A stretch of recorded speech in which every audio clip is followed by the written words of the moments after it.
Hello, friends. We are meeting today to talk about the vocal concepts that we are going to be using in our oral interpretation stories and in the characters that we build from here on out through the course. So we'll do a little bit of a vocal warm-up. I'm going to give you some links to some other vocal techniques that you can work on your own, and then we're going to practice with each of these concepts. We'll talk about them, and then I'm going to send you off with a project to do for Thursday.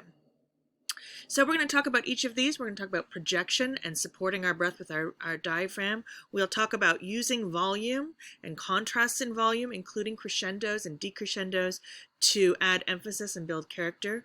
We'll work with the idea of pitch, which is high, medium, or low pitch in voice, and playing with those both within a line or even within a sound, for as is the case for inflection or deflection. Or they'll call it a rising inflection, falling inflection. You'll often hear that said as well. We'll talk about rate of delivery, which simply means the pace at which you are saying the words. So I could be speaking very quickly and have a very quick rate of delivery, or I could be speaking very slowly and have a very slow rate of delivery. This is very different from fluency, which simply means whether our vocal pattern is very smooth or whether it's interrupted. So it may be that my vocal pattern is very smooth and very slow. I could also be speaking very quickly but very smoothly and never have a stop. I could speak slowly but intentionally use pause or change in fluency. And I could speak very quickly and also intentionally use pause. All of those will have different effects. So let's look at each of those in a little bit more detail, and I'm going to ask you to do them with me. Good. So first of all, a note about projection. I've talked a lot about projection and how important it is in the work that we're doing, how it increases your volume capacity, increases your breath capacity. We also talked a lot about how our body, voice, imagination are the only tools we have, and the thing that links those, the thing that connects them and makes it so that you are breathing and responding to the role and the stimulus, both on your voice and on your body, is your breath. So it's incredibly important that we find freedom in our breath. And also, of course, and you've heard me mention this as well, the more we're breathing from our diaphragm, the more we are sending air from the bottom of our lungs out into the world, which is why we're not doing this in class right now. So I'm going to encourage you to visit the link here and do your own vocal warm-up for diaphragmatic breathing. She will talk you right through it, and you'll start lying down with that.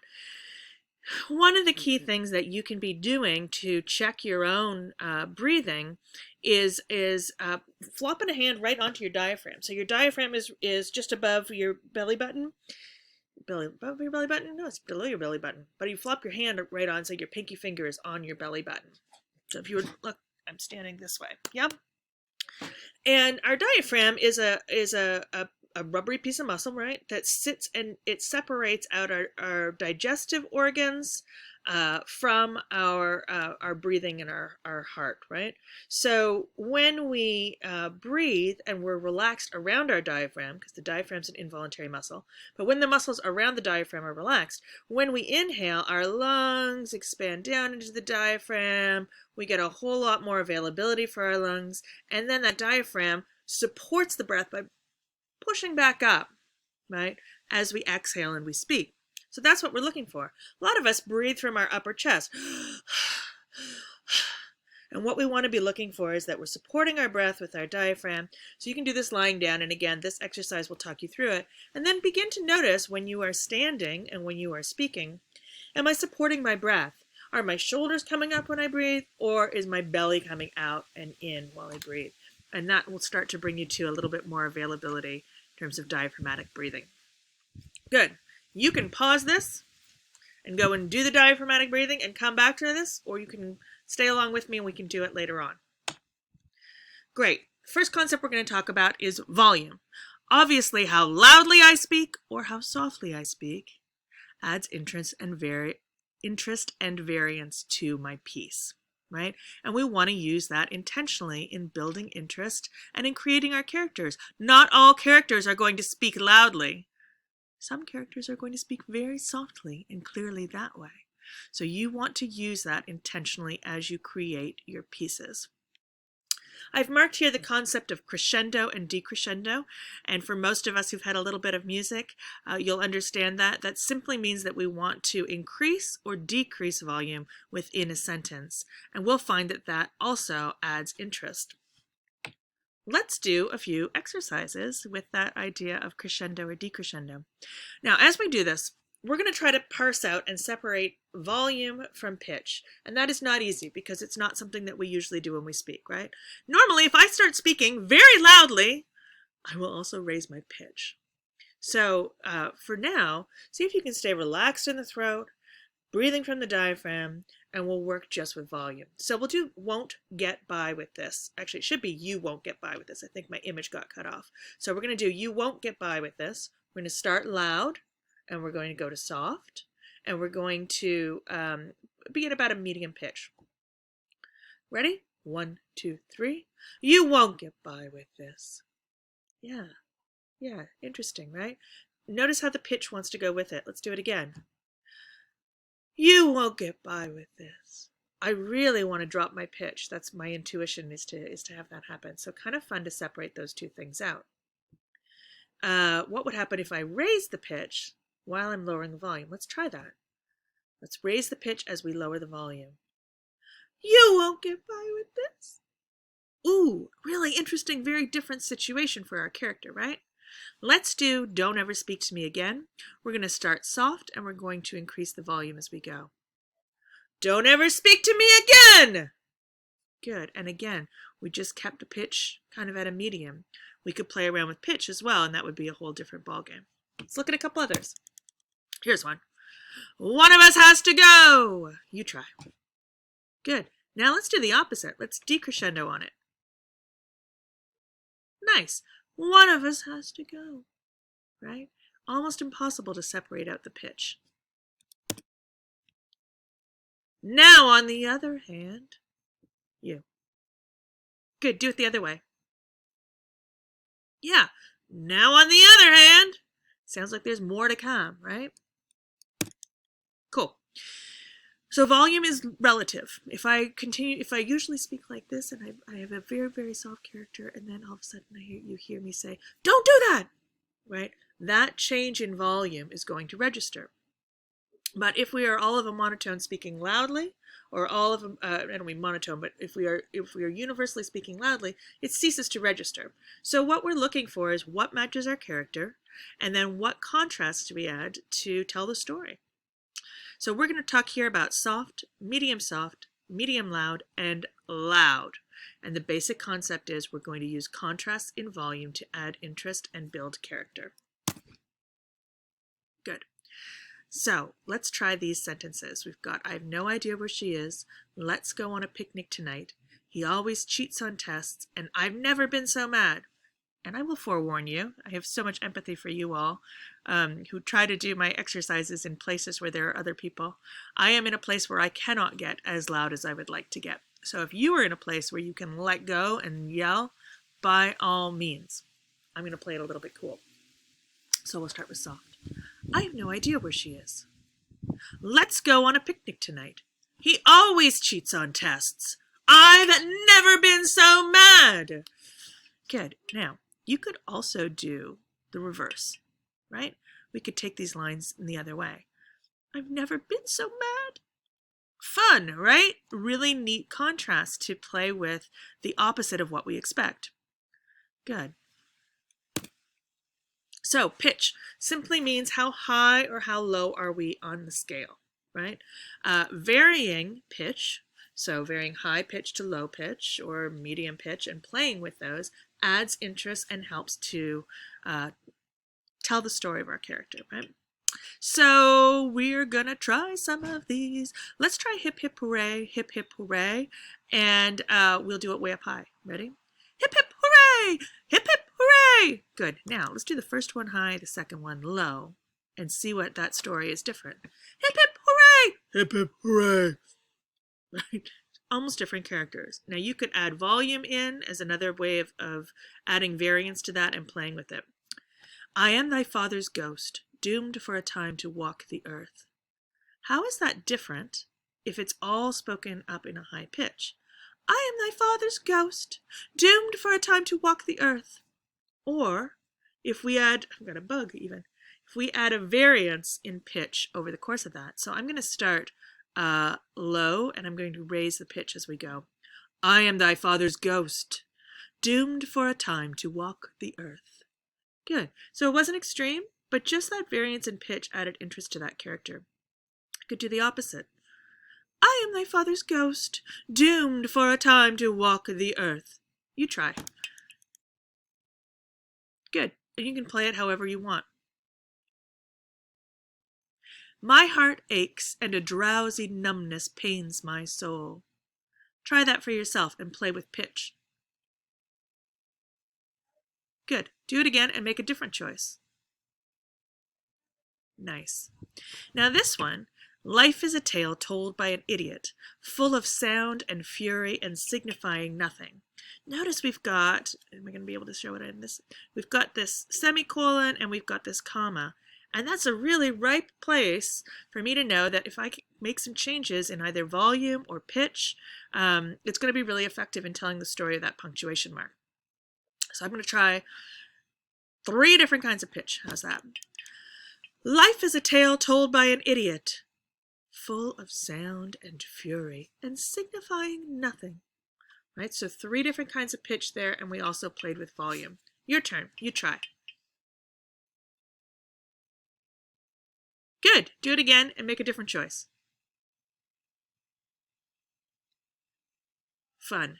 So you notice I'm going to take these pauses all the way through. So you might as well do the warm-up with me. Good. So we talk about also using pitch is in, I'd say, inflection and deflection. I think the old school way of talking about that is inflection, rising inflection, and falling inflection. So inflection is just changing pitch within a single uninterrupted sound. That's an inflection. So a rising inflection is an upward gliding. You all know this, right? If I say, who? It becomes a question. There's surprise there. There's perplexity. If I take O and do that, you try it. Yeah. O? It becomes a question. Good. And then a falling inflection, what I call deflection, is a downward gliding. So this is on one sound, right? It's not through my sentence. It's literally on the one sound of the word, usually a vowel sound, right? Because that's a lot easier to do that inflection with. So let's try now. Now. I need you to come inside now. As opposed to, I need you to come inside now. That might be, maybe feel like maybe there's a bear coming, right? Like, I think now's a good time. Good, you try it. Yeah, try it with O. O is a realization versus a question, right? O is a question. Nice. Good. And then we've got a double inflection. So a rising and a falling inflection. This is a lot of fun to play with. Oh, right? Oh, you thought you'd hand the homework in next week. Cool. Let's see if we can do a falling and then a rising on that O. Oh, I really have no idea what's going on there, right? You try. Good, try now. And we'll do low, up, low. Now. So there's some double entendre there. There could be some sarcasm. It's going to be playing. So we've got a lot of vocal tools at our disposal that most of us do not think about in our everyday lives. But this project is about adding those in to play with them intentionally. First of all, with the phone book exercise. So you don't have to be true to any one story or tell a story. You can just use these and play around with these and see what it does in creating a fun soundscape. Good. Let's try these. Oh, let's not do all of them. Let's try hey, though. We'll do a rising, a falling, and then a double with hey. So it'll go hey, and we'll go down, hey. Let's do our double. I think I have to go backwards in my mirror here. Oh, I do. Good. Hey. Good. Let's try please. And the other thing we're looking at, and I want you to just plant this concept, we're going to talk about it more in our upcoming assignments, is subtext. We're using these vocal concepts to play with subtext, what's going on in the character's head. So let's try please. We'll do rising, falling, and then double. Please? Good. Falling. Please. Rising, falling. Please. Please. Good. You can try a couple of these at your leisure. Pick one. Yeah. Good. This is just one way of scoring. This is an old school textbook. I think it's really kind of interesting. I don't know whether you'd want to think about it as pitch or volume, but just that visual exploration sometimes is exactly what we need to start to map it out and play with those concepts and shake them up in ways that are not necessarily comfortable to us. So let's do this first sentence. It also, that visual spacing, right, helps us get into the next concept we're going to talk about, which is fluency. So how much time is between each of the sounds that I'm making? Well, Aaron, what do you have to say for yourself? Try the next one. Don't try that again, Jack, and I'm not kidding. Nice. Careful! They're getting nearer. Oops, it's too late. Cool. Oh, these are fun. I'm going to let you come back to this and do some of these on your own as a practice, but I'll do a couple of them with you. So I'm going to do, Mark, I hate to do this. Here's your ring. And I'm going to add the next bit, which is about rate of delivery. We'll talk about rate of delivery in a second. Rate of delivery simply meaning, am I speaking quickly or am I speaking slowly? And again, that's relative. A character who races, and then stops and speaks very slowly is clearly having an experience that is unusual for them. And you can tell that story with the vocal patterns. Mark, I hate to do this. Here's your ring. Good. So I'm playing with volume, playing with pitch, playing with inflection, and also playing with pause or change in fluency. Our son is dead. And Martha doesn't know. I haven't told Martha. Good. Try one. Yeah, you can come back to these and you can practice them at your leisure. It's just a way of mixing up those changes in pitch, inflection, volume, and then rate of delivery and fluency. Good. Let's try these three for rate of delivery. We'll do them fast, slow, and medium. We'll take I can't get a pulse and we'll try it fast and then slow and then medium. Ready? I can't get a pulse. That was too fast, obviously. I can't get a pulse. So that tells me there's a sense of urgency, right? How about the second one, slow? I can't get a pulse. Might be a realization, might be a confession, might be that this is a difficult thing for me to say to this person. I can't get a pulse. Very different, right? Would you please come over here? Would you please come over here? Would you please come over here? Good. Really hard not to also vary pitch and volume. Try do not go gently into that good night for yourself. Cool. So here are some of the same ones. We're talking about fluency here. Fluency just means it's a variation in the smoothness of our delivery. So the most common way we think about that as being shaken up is with a pause, right? And sometimes that comes out of the grammar, the punctuation that is there. Sometimes it comes out of our character's intention. I'm going to try I never liked him and I never will. And I'm going to try with a variation in the smoothness. I have never liked him and I never will.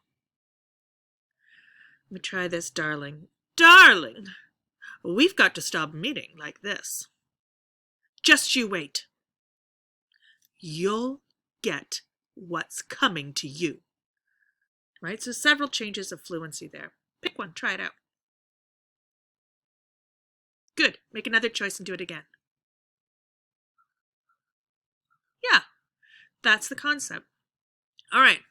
Now we're going to wrap them all up. We're going to use them all together. what we've been looking at, contrasts in volume, in pitch, in inflection, so changes of pitch within a single sound, rate of delivery, and fluency. We are going to explore these by crafting a performance no more than 1 minute long, using a section of the phone book page you were given in class. Okay, so you don't have to make a whole lot of sense out of this. You don't have to craft it into some masterpiece. I just want for you to play with these concepts. Please score or write on your phone book page. If you're going to take a pause, maybe put a slash there. If you're going to use some work with inflection in a particular section, go ahead and mark it. If it's helpful to retype or to take a picture and blow it up so that you can mark it, whatever you need to do to create that piece and to score your text. This idea of writing on the text as a way of having a conversation between yourself and the text and remembering how you're crafting that performance intentionally is something that's going to carry through with every project that we work on. You do not need to memorize your text, but you do need to rehearse it. You should feel very comfortable with it. I've posted an example for you on our Flipgrid page, so you can look at mine if that's helpful to you. And when I did mine, I blew up the page and I just taped it beside where my camera is on my laptop, and that meant that I had access to it and I could see it while I was speaking to you all and recording that. So I recommend that. That worked out well for me. Great. I can't wait to see what you come up with, and I'll look forward to seeing that on Thursday on our Flipgrid. Have a great day.